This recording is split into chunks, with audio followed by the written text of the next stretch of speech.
The motion of a wave and simple harmonic motion are closely connected. Here we see a sinusoidal wave, and if I watch one piece of the string, each fixed value of x just moves in simple harmonic motion in the y direction. So each of the dots are just oscillating up and down. They're oscillating up and down out of phase with each other. But identifying it as simple harmonic motion makes our life easier in certain problems. Let me show you what I mean. So by identifying it as simple harmonic, first let me convince you it is simple harmonic motion. A sinusoidal wave could, for example, be a cosine kx minus omega t. If I just pick a certain x value, then k times x is some number of radians, and you essentially have cosine omega t plus a phase. So each piece of the string, each x value, just gives a different simple harmonic motion, same frequency. Notice that carefully. Every single piece vibrates at the same frequency up and down. They're just out of step with each other, out of phase. This means I can, for example, write down the maximum speed which each piece of the string has, the value of Vy max. That's the peak speed that the strings have in the vertical direction. The string doesn't actually move to the right. The pieces of the string just move up and down. So that's why I have to say Vy, not to be confused with V, the speed of the wave. So Vy max is just A omega, just like it is in simple harmonic motion. Each piece of the string also accelerates in the y direction and has a peak value which is going to be A omega squared.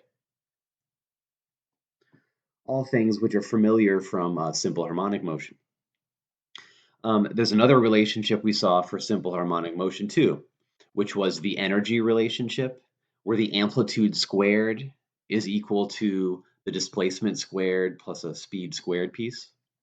In this case, for the wave, it would look like this: a squared is equal to y squared plus the velocity in the y direction over omega squared.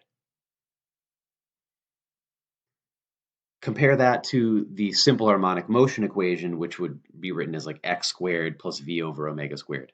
Here we had to be careful and note that it's the displacement in the y direction that matters, the oscillations occurring in the y direction, and it's the velocity in the y direction that we care about.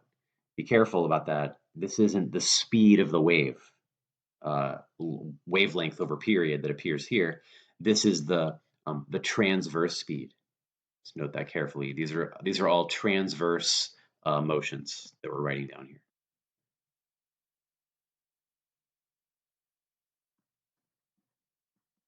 It's the position in the y direction. It's vibrating in the y direction. It has velocity in the y direction, and it's accelerating in the y direction as well. So just like with simple harmonic motion, this equation is a nice shortcut to use. Often in homework or exam questions, you're asked, what's the speed of a particle when it has a certain position? And the fastest way to do it is use this equation. Otherwise, you got to go back to the velocity versus time equation, find the time at which it has that speed, plug into y, and find the y value. This is a one-step approach that directly relates the speed and the transverse position. Remember that the tension in a rope increases the speed at which the waves travel on the rope. I want to just remind you of the physical reason why for a second. If I have a pulse, a wave pulse on a rope, notice that the part that's curved downwards feels a downwards net force on it. We discussed this in the wave equation section. So this part is curved downwards and feels a net force downwards. However, notice this portion right here is actually curved upwards. It feels an upwards net force.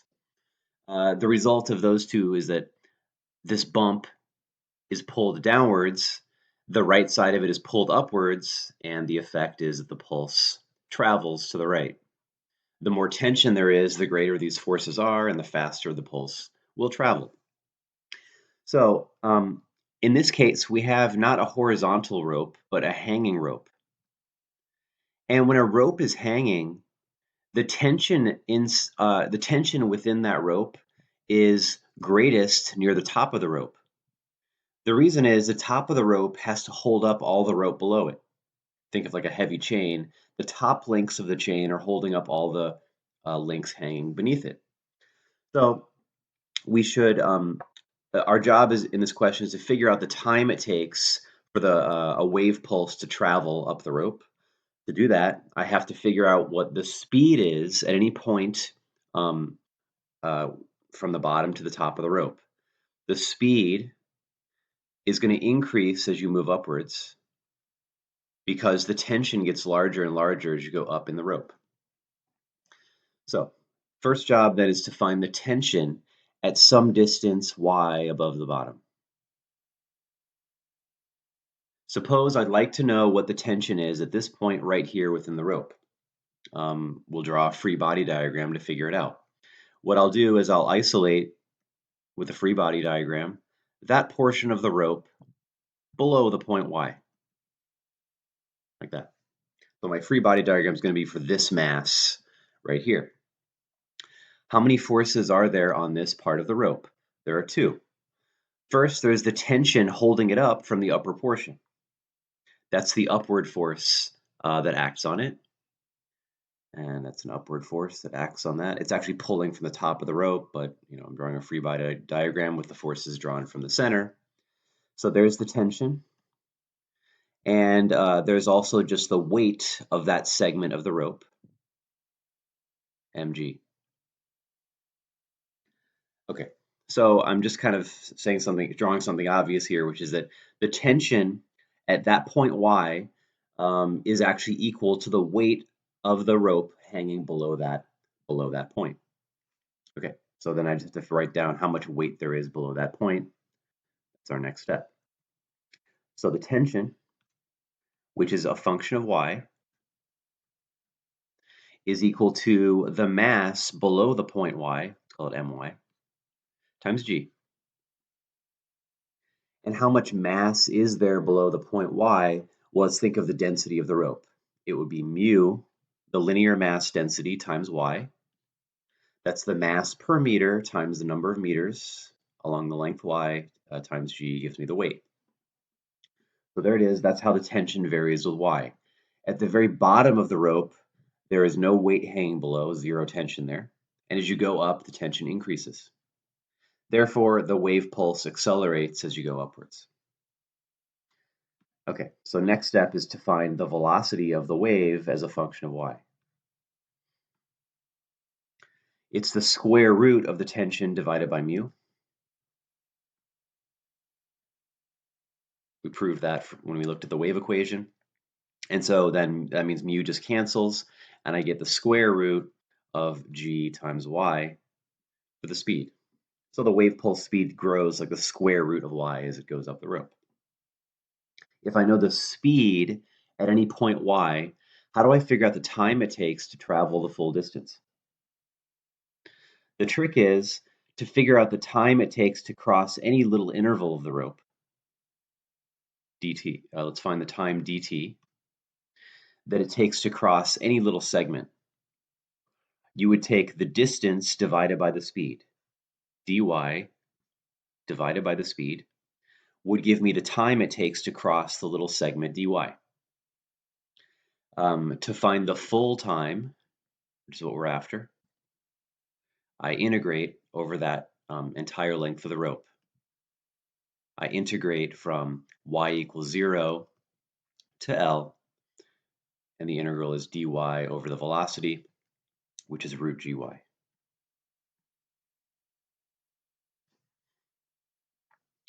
Basically, an integral of 1 over square root of y, and the result is we get, like they claim, 2 square root of L over g.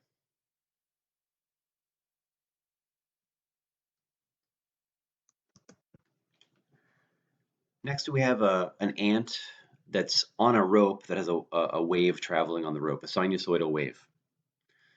Our job is to figure out what amplitude will make the ant become momentarily weightless. Now, we need to remember, like way back to physics 130, when do you feel weightless? You're going to feel weightless if, suppose you're standing on something, like on a platform, in this case, the ant's on a rope. What has to happen to the platform in order for you to feel weightless? The answer is the platform has to accelerate downwards at g so that you're not supported by it anymore, and that's when you feel weightless. Not literally weightless, just you don't feel your weight anymore. So the rope has to have the sinusoidal wave on the rope, needs to have a downwards acceleration equal to g. So for example, if the ant is right here on the rope at that moment, if the wave is moving along, then the rope may be accelerating downwards, and the rope needs to have a downwards acceleration of g for the ant to be weightless. Okay. Now remember that each point of the rope is in simple harmonic motion. The peak acceleration during simple harmonic motion is just a omega squared. So we need g to be equal to the maximum acceleration in the y direction, which is just the amplitude times omega squared. So basically the answer to the question is, well, the amplitude of the wave needs to be 9.8 divided by omega squared. Only catch is they don't tell us what the frequency is directly.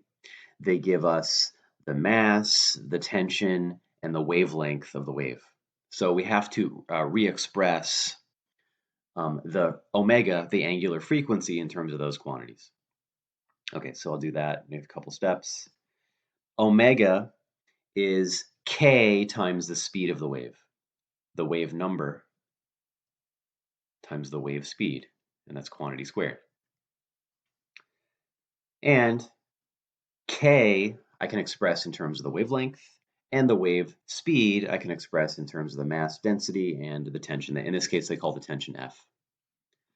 So I'll do that. So this is mg. It's 2 pi over lambda, quantity squared. And then the speed of the wave is a square root of tension over mu. And I square that, and then that gives me F over mu. And there it is. That's the minimum amplitude needed, so the ant will feel weightless. Here we have a block, mass capital M, which revolves around in a circle at a constant angular speed.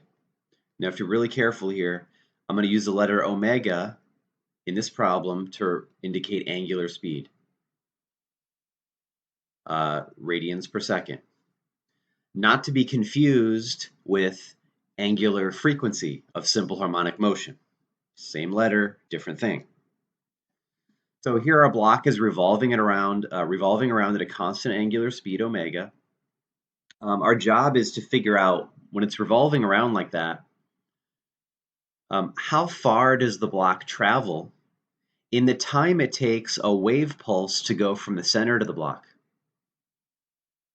So from the center to the block is a string of radius little r. And I want to know how far the block revolves in the time it takes a wave to travel along that string. Crucial thing to notice is, although those might seem like totally separate things, they're very closely related. You see, the faster the block is revolving, the greater the tension is in the string, because the string is holding the block in with a centripetal force. So the faster it revolves, the greater the centripetal force is, and the greater the tension is, so the faster the pulse will travel along the rope. So we're not given much information here, just the masses of the two parts, the block and the mass of the string itself. Let's see what we can do. Let's first write down an expression for the centripetal force that the string provides. Let's call it F. it's the tension in the string. It's equal to capital M times V squared over R. V being the tangential speed of the block, and M is the mass of the block. This is just mass times acceleration. Now, I'd like to rewrite it in terms of angular speed because I'm interested in how far it moves, what angle it moves through. So V is R times omega. That's how you translate angular speed into tangential speed. So I'll plug that in, and we have M R omega squared.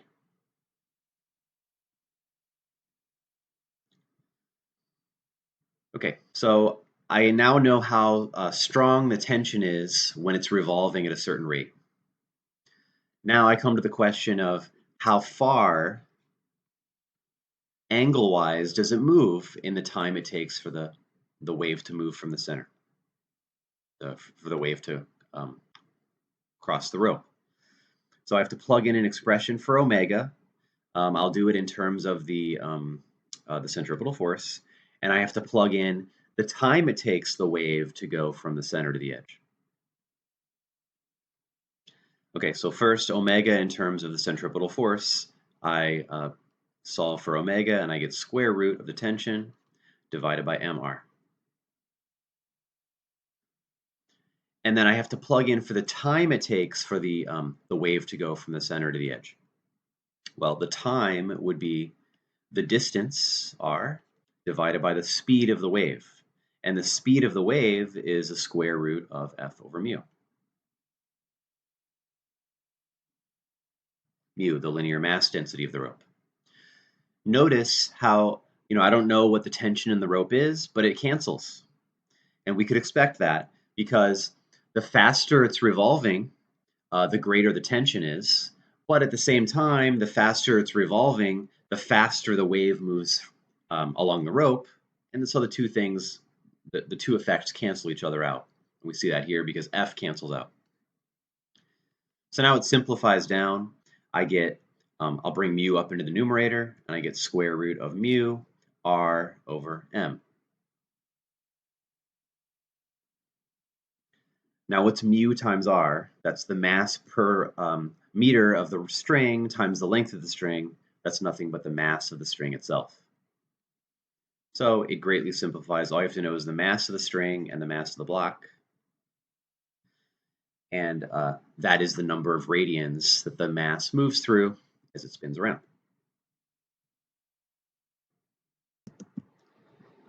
Our ant is riding on a wave again. The ant's on a string, and we have a wave traveling along. And we want to know what's the top speed that the ant experiences, and how could we double that top speed.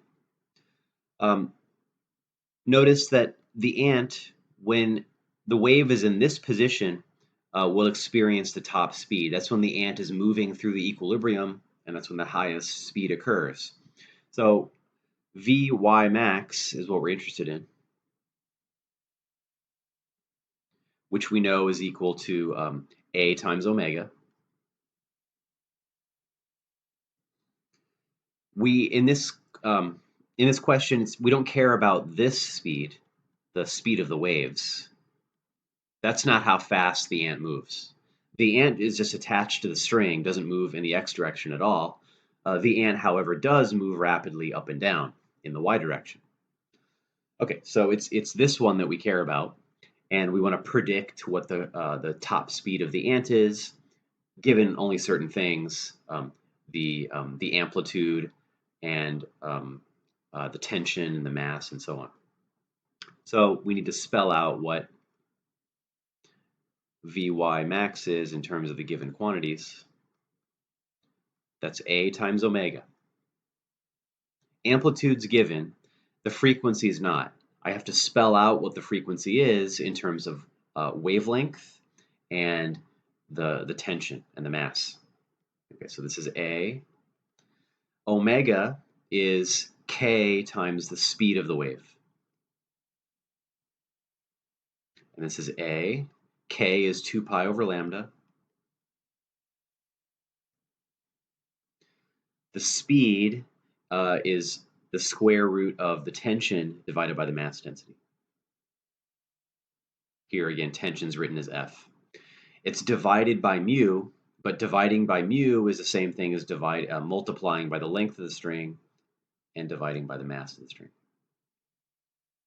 That's just F over mu, rewriting the fraction. Okay, so there it is. That predicts what the top speed of the ant should be. In part B, we would like to double the ant's top speed by changing the tension while keeping the wavelength and amplitude the same. Well, since we have the speed written out in terms of those quantities, it's clear that I would have to quadruple the tension in order to double the speed of the maximum speed of the ant. So I would need the new tension to be 4 times the old one. The square root of that would give me twice this quantity and hence twice the maximum